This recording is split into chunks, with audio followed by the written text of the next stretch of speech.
వేటుకు వేలాయే వైసీపీ ఎమ్మెల్యేలపై ethics committee shocking decision. వ్యూహాత్మకంగా పావులు కదుపుతున్న కూటమి ప్రభుత్వం అసెంబ్లీకి రాకుండా జీతాలు తీసుకోవడం, టీఏలు డిఏలను పొందడంపై ఎమ్మెల్యేలను ఇరుకును పెట్టేలా అడుగులు సిద్ధమైనవి.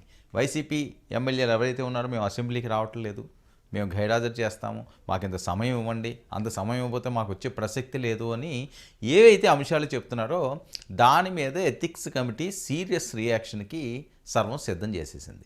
వైసీపీ ఎమ్మెల్యేల గైర్హాజరీపై ఎథిక్స్ కమిటీ ప్రత్యేక సమావేశాన్ని ఏర్పాటు చేసుకోవడమే కాకుండా సభకు రాకుండా టీఏడిఏలు తీసుకుంటున్న 6 ఎమ్మెల్యేలు ఎవరైతే ఉన్నారో వాళ్ళందరినీ కూడా వేటుకు సిద్ధం చేసేశారు. ఎథిక్స్ కమిటీ దృష్టికి తీసుకెళ్ళిన అసెంబ్లీ కార్యాలయ సిబ్బంది ఆటోమేటిక్గా తీసుకెళ్తారు కదా, టీఏలు డిఏలు అన్నీ తీసుకుంటా, నేను అసెంబ్లీకి రాను, ఈ రకంగా నేను ఉద్యోగం చేయను, నాకు జీతం ఉన్నట్టు ఎవరిస్తారు? ఇది కూడా అంతే. అయితే సమాచారాన్ని పరిశీలించిన ఎథిక్స్ కమిటీ సభ్యులు వైసీపీ ఎమ్మెల్యేలపై చర్యలు తీసుకోవచ్చనే అంశంపై ప్రధానంగా వాళ్ళు చర్చించారు. ఇందులో చైర్మన్ మండల బుద్రప్రదేశ్ ఆధ్వర్యంలో ఈ ఎథిక్స్ కమిటీ ప్రత్యేకంగా భేటీ అయింది. ఇందులో ఎమ్మెల్యేలు జ్యోతుల నెహ్రూ, ముప్పిడి వెంకటేశ్వరరావు హాజరు. అయితే వైసీపీ ఎమ్మెల్యేల గైర్హాజరుపై చైర్మన్ బుద్ధప్రసాద్ సభ్యులతోటి ఈ రకంగా చర్చించడమే కాకుండా కమిటీ ముందుకు పిలిపించి వివరణ తీసుకోవాలని వాళ్ళు ప్రధానంగా ఆలోచన చేశారు. ఇక సీనియర్ ఎమ్మెల్యేలు జ్యోతుల నెహ్రూ సూచించినట్లుగా దీన్ని మీరు తీసుకురండి, తీసుకొచ్చాక మనం మాట్లాడాక అప్పుడు చూద్దామని. అయితే నగరాల్లో మేధావులు, ప్రజా సంఘాలతో సమావేశాలు నిర్వహించేలా ప్లాన్, ప్రజాభిప్రాయాన్ని సేకరించి అసెంబ్లీకి గైర్హాజరయ్యే ఎమ్మెల్యేలపై చర్యలు తీసుకోవాలనే అభిప్రాయం వ్యక్తం చేసినట్లుగా తెలుస్తుంది. ఏదైతే ఇప్పుడు వీళ్ళు మాకు అవకాశం ఇవ్వట్లేదు కాబట్టి మేము అసెంబ్లీకి వెళ్ళలేదు అంటున్నారో వాళ్ళ మీద ప్రజాభిప్రాయం తీసుకుందాం. ఇది చాలా మంచి ఆలోచన, చాలా గొప్ప ఆలోచన కూడా ఇది. ప్రజలు ఏమంటున్నారు? అసెంబ్లీకి జగన్మోహన్ రెడ్డి గారు అంత టీము వెళ్ళాల్సిన అవసరం ఉందా, వెళ్ళాల్సిన అవసరం లేదా? వాళ్ళకి ప్రతిపక్ష హోదా ఇవ్వకపోతే వెళ్ళాల్సిన అవసరం ఉందా, వెళ్ళాల్సిన అవసరం లేదా? అంతే, ప్రజలను నిర్ణయిస్తారు. అప్పుడు వీళ్ళ మీద కూడా కక్ష సాధింపు చర్యలు చేసుకున్నారు, మా అడుగులను తీసేశారని మళ్ళీ వాళ్ళకి సింపతి వస్తుందేమని ఈ రకంగా ఆలోచించినట్టున్నారు.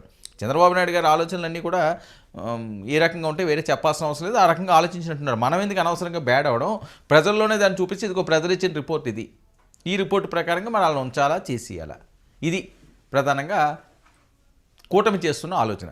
సమావేశానికి హాజరైన ముగ్గురిలో ఇద్దరు భిన్నాభిప్రాయాలు వ్యక్తం చేసినట్లు. అయితే వచ్చే సమావేశానికి మిగిలిన సభ్యులు హాజరైతే ఏదో ఒక నిర్ణయం తీసుకోవచ్చని ప్రధానంగా వస్తున్న టాకు.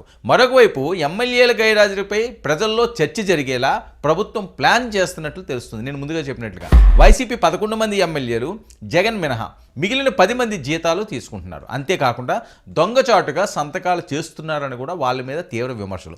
ఎథిక్స్ కమిటీలో చర్చించిన విధంగా ప్రధాన నగరాల్లో చర్చా వేదికలు నిర్వహించేలా ప్లాన్ చేయడమే కాకుండా ఈ విషయంపై ఇంకా నిర్ణయం తీసుకొని ప్రభుత్వం ప్రస్తుతానికి ముగ్గురు ఎథిక్స్ కమిటీ సభ్యుల అభిప్రాయంపై నిర్ణయానికి రావాల్సిన అవసరం లేదంటున్న నిపుణులు. అంటే ఒక్కొక్కరు ఒక్కో రకంగా మాట్లాడతారు. మరొక వైపు సీఎం, డిప్యూటీ సీఎం, మంత్రి లోకేష్ దూత్కి ఎథిక్స్ కమిటీ సూచనలు. ఇక ఎమ్మెల్యేల గైర్హాజరుపై ప్రభుత్వ నిర్ణయంపై సర్వత్రా ఆసక్తి నెలకొన్న నేపథ్యం. అసలు ఏం చేయబోతున్నారు, ప్రభుత్వం ఏం చేస్తుంది ఈ అంశాలని, ఇది కదా ప్రధానంగా ఆలోచించాల్సింది. ప్రభుత్వం తీసుకున్న నిర్ణయానికి మరి ఎథిక్స్ కమిటీ 6 సభ్యులను చూసిందట. మరి 11 మందిలో 6 కానీ వేటు పడితే ఇంక మిగిలేదు 5. ఇంక వాళ్ళు కూడా ఇంక ఉండే పరిస్థితి ఉంటుంది. అంటే మొత్తం మీద చూసుకుంటే వేటు వేయడానికి సిద్ధపడ్డారు. వేటు వేసినప్పటికి కూడా వాళ్ళకి మళ్ళీ సింపతీలు రాకుండా ఉండే విధంగా, ప్రజల్లో అమ్మో వీళ్ళకి అన్యాయం జరిగిపోయింది, వీళ్ళకి ఇబ్బందులు జరిగిపోయిందని అనుకోకుండా ఉండే విధంగా ఒక ప్రణాళికాబద్ధంగా వేటు వేయాలని ఆలోచించేస్తున్న కూటమి ప్రభుత్వం. మరి దీనికి పవన్ కళ్యాణ్ గారు అవనివ్వండి, చంద్రబాబు నాయుడు గారు, లోకేష్ గారు అవనివ్వండి, ఈ రకమైన డైరెక్షన్లు ఇచ్చారు. ఎటువంటి సింపతి లేకుండా ప్రజల్లో కూడా మీకు ఎంత సమయం ఇస్తే అంత సమయం వీళ్ళు మాట్లాడరా, ఇబ్బంది పెట్టారా లేదా అంతా ప్రజలే చూస్తారు. ఆ రకంగా వాళ్ళు అసెంబ్లీకి వస్తారా, రావాల్సిన అవసరం ఉందా లేదా ప్రజలే నిర్ణయించాలి. ఎందుకంటే ప్రజలే ప్రజాప్రతినిధిగా వాళ్ళని ఎన్నుకున్నారు కాబట్టి వీళ్ళు హాజరు కావటం లేదు కాబట్టి ఆ డబ్బులు ఎందుకు తీసుకుంటున్నారు హాజరు కానప్పుడు. సో ఇలాంటి అంశాలన్నింటి మీద కూడా ఒక చర్చ జరిపించి దాని మీద ఒక ప్రత్యేకంగా సభలు కూడా ఏర్పాటు చేయించి ప్రజల నుంచి దీనిపైన ఎలాంటి రిజల్ట్ వస్తుందా అని చెప్పి ఆలోచన చేసిన తర్వాత ప్రజల నుంచి వచ్చిన ఇన్పుట్స్ ఏవైతే ఉన్నాయో దాన్ని మళ్ళీ మీడియా ద్వారా తెలియపరిచి అప్పుడు నిర్ణయం తీసుకునేలాగా కూటమి ప్రభుత్వం వేస్తున్న అడుగులు.